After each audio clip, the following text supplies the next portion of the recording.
Hello, hello, hello. Welcome to The Conversation with Stevie. This is the place where we uncover the why behind what people do. And guess what? We are in a special edition. This is the It Factor edition. Yay. Yeah. I am Dr. Stevie Aisha Mills. Yes. I am Dr. Stevie Aisha Mills. And I love hosting The Conversation with Stevie because we get to have these amazing conversations. And this young lady that we're about to bring to the microphone is amazing, y'all. Listen, she is doing some incredible things in her life and business. And I heard she got some Aggie connections. I'm just saying. Y'all know I love North Carolina A&T State University, honey. So Aggie Pride. That's right. So go ahead and introduce yourself, April. Hello, everyone. I am April Louise. I am in Durham, North Carolina, but I'm an Aggie mom. Didn't go to a HBCU, but my son is a 2-time graduate from the illustrious North Carolina Agricultural and Technical State University. So I am Aggie Pride. I love it. Yes, I'm a 2-time grad too, so we're in good company over here. So please tell the people what you do. So, again, I am April Louise. I am a skill-building coach, and I am an author of Mom Guilt, A Guide to Understanding What It Is, Why It Exists, and How to Manage It. What I do is I assist women, especially the women that are in the sisterhood of the motherhood, to navigate through the mom guilt maze. Because if you're a mom, whether you're a grandmom, a mom-to-be, a mother figure, a mommy, a Medea, we have all experienced mom guilt. Well, you better come on with the Medea, yes. I love it. And where did you, start getting this from? I know, of course, being a mom, but what made you say, okay, I am not alone, or did you ever think that you were alone, and that's how this sparked? Tell me where the beginning was for you to do this great work. So what happened was, so my child is now 24, so he's an adult.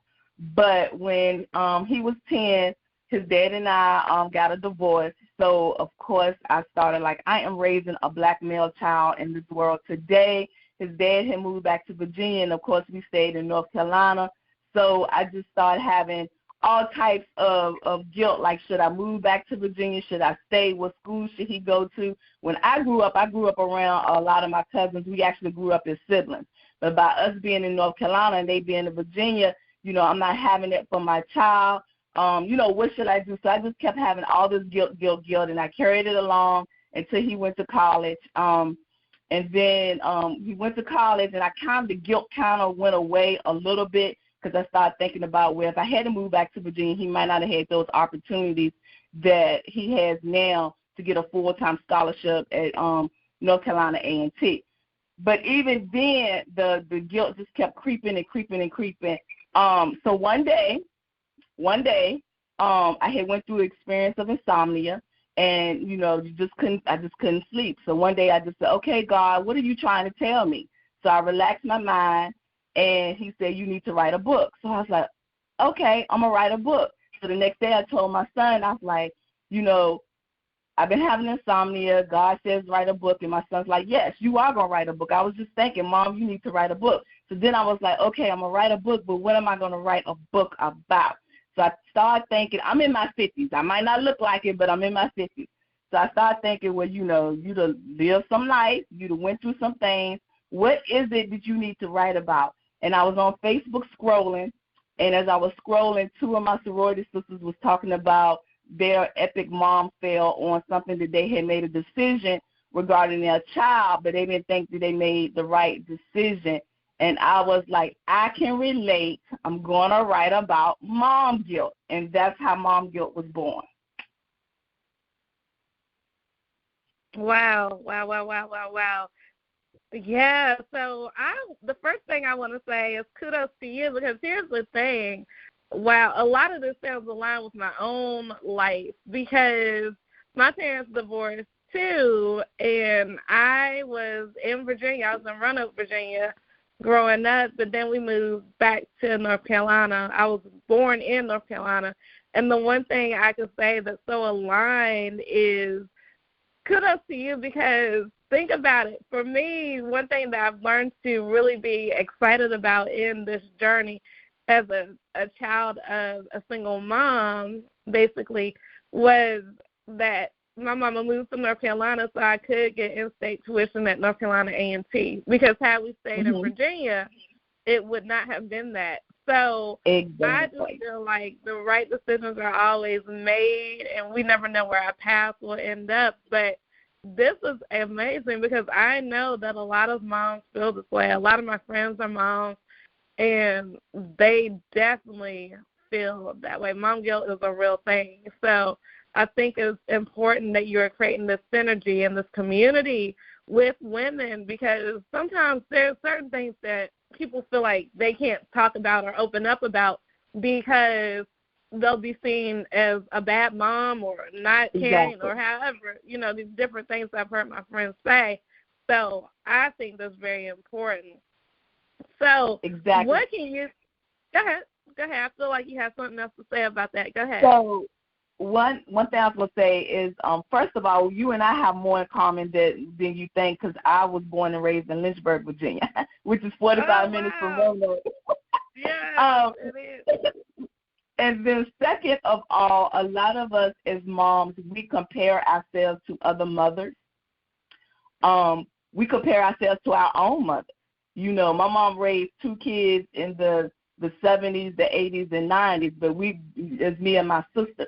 So now I'm raising a male child in the 90s and 2000s. The worlds are different, plus from raising a female to raising a male. And the time frame was different. So I kind of compared myself to how my mom had raised my sister and I, and that was another reason for feeling mom guilty, because I was comparing myself to other moms. I was looking at what other moms was doing compared to what I was doing, because, of course, being a single mom, I'd have went through a divorce, so we got all the divorce issues that's going on, and now I have my child, and I'm trying to make sure I'm okay. But I'm trying to make sure he's okay, too, because he's used to both parents being in the household, and now it's just his mom and his nana, which is my mom, who moved in with me.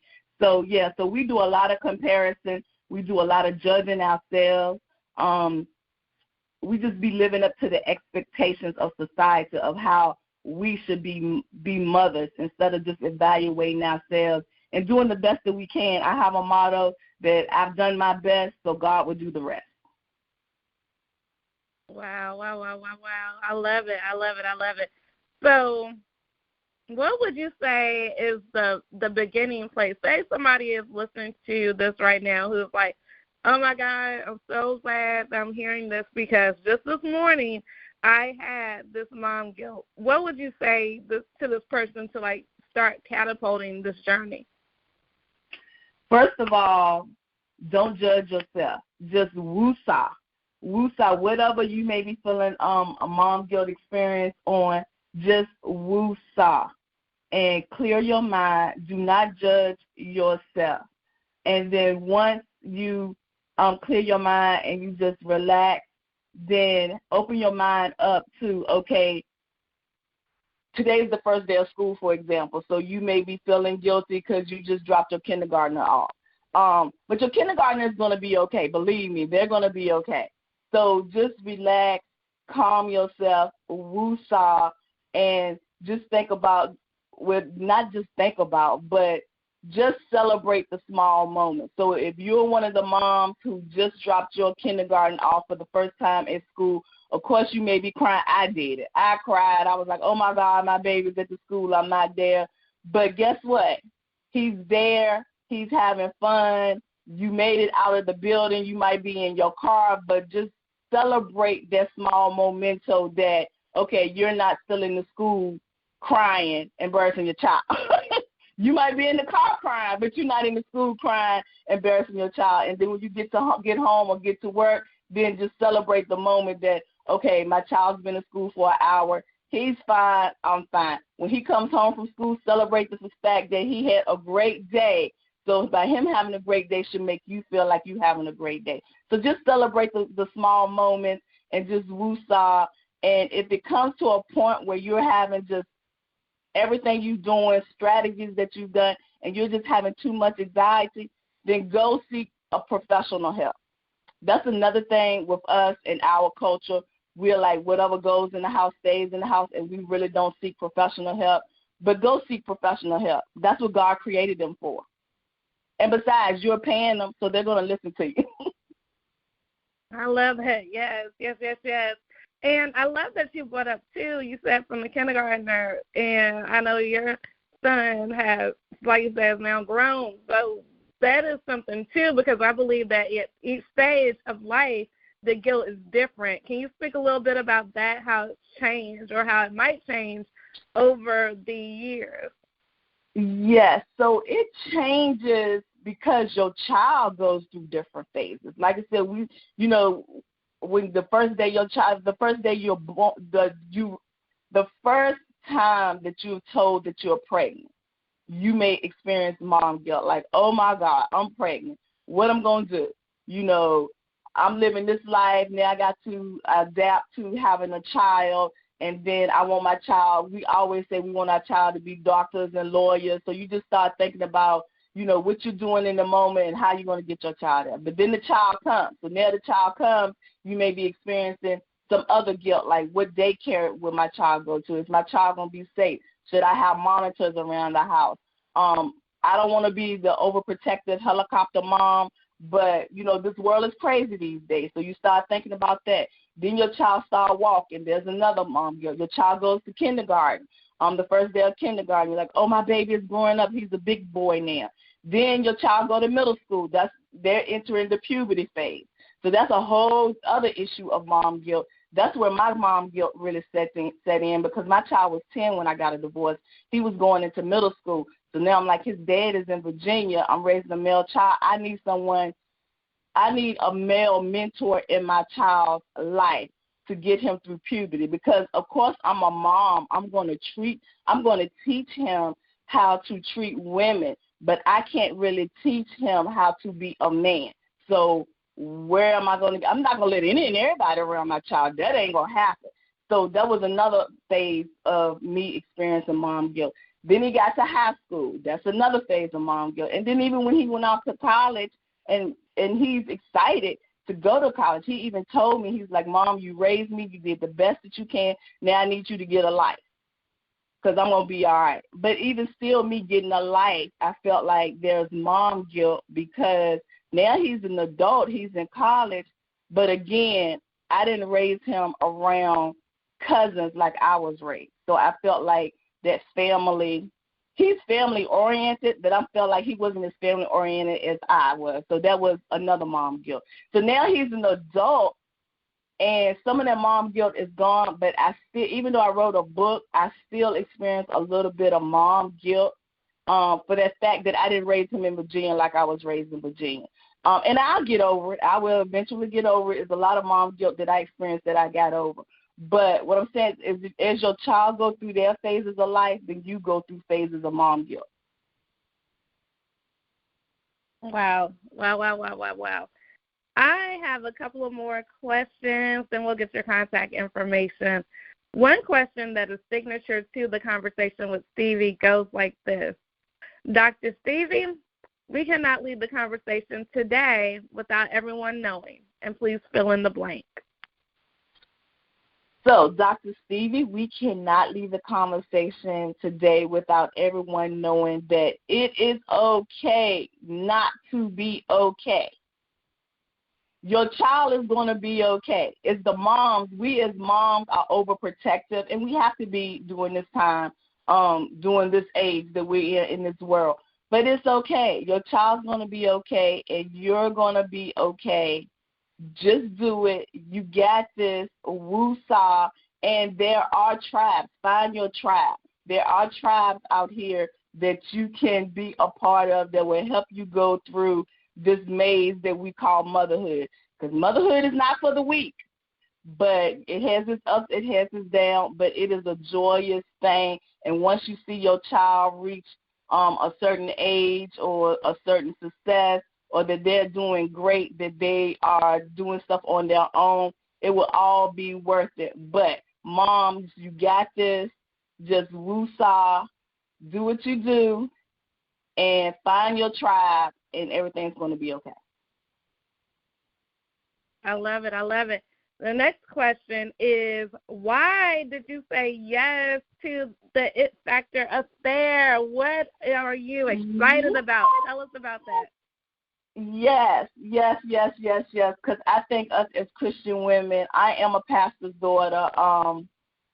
So, yeah, I'm a PK. So I think us as Christian women, we need this. We need a place to get together and learn from each other, experience from each other, find our tribe.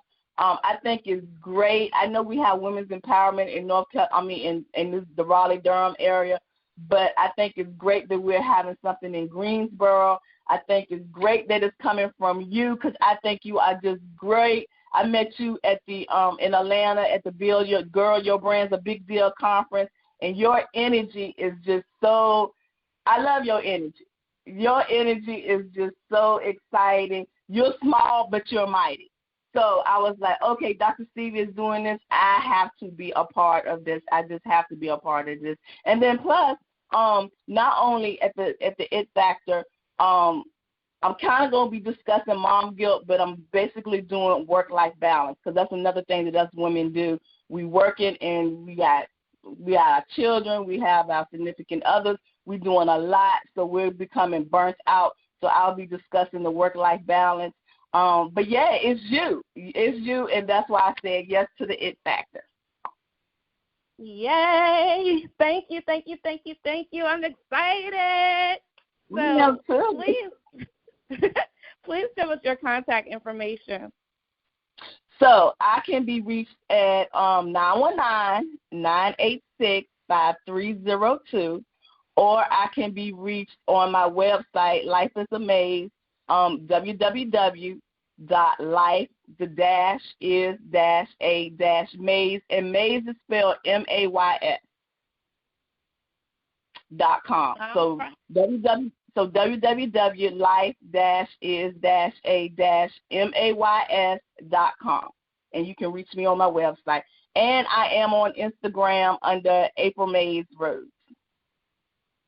And, of course, the Mays is spelled MAYS. Yep, I was about to tell him. Listen, that's plural, okay, people? Yes. Thank you, April Louise Mays. Y'all hear that S, that powerful S, like in studio, okay? I've had so much fun with you today. Yay, thank you.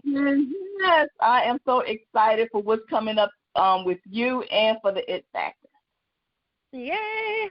So you guys, listen, okay, first off, y'all need to connect with April Louise Mays, because she has it for you. Like, we talked about that mom guilt. I understand, because I have a lot of friends who have experienced mom guilt, okay? This is important. And even if you're not a mom, like I'm not a mom, but guess what?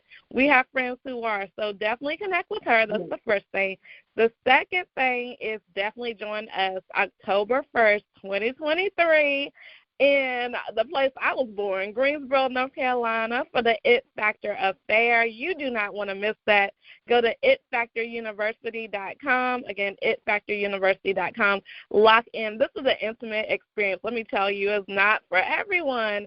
And the beautiful thing about this is, at first I was going to do a ticketed event, right? But guess what? God was like, let them come from whatever I put on their heart. So whatever God places on your heart, so we're going to meet you there, and it's going to amplify your experience. I'm super excited about that. But thanks to generous people like April Louise Mays. I just love saying the whole name, okay? We're country girls, so you know we got to go with April Louise. generous people who have definitely sowed into you. That's what they've done, and they've been able to have it where we can bless you all. So definitely go to itfactoruniversity.com, itfactoruniversity.com. And the third thing I want y'all to do is to make it a great day. Don't have a great day. Make it a great day. Why? because you, and yes, you too have the power to do so. Bye for now. Bye-bye.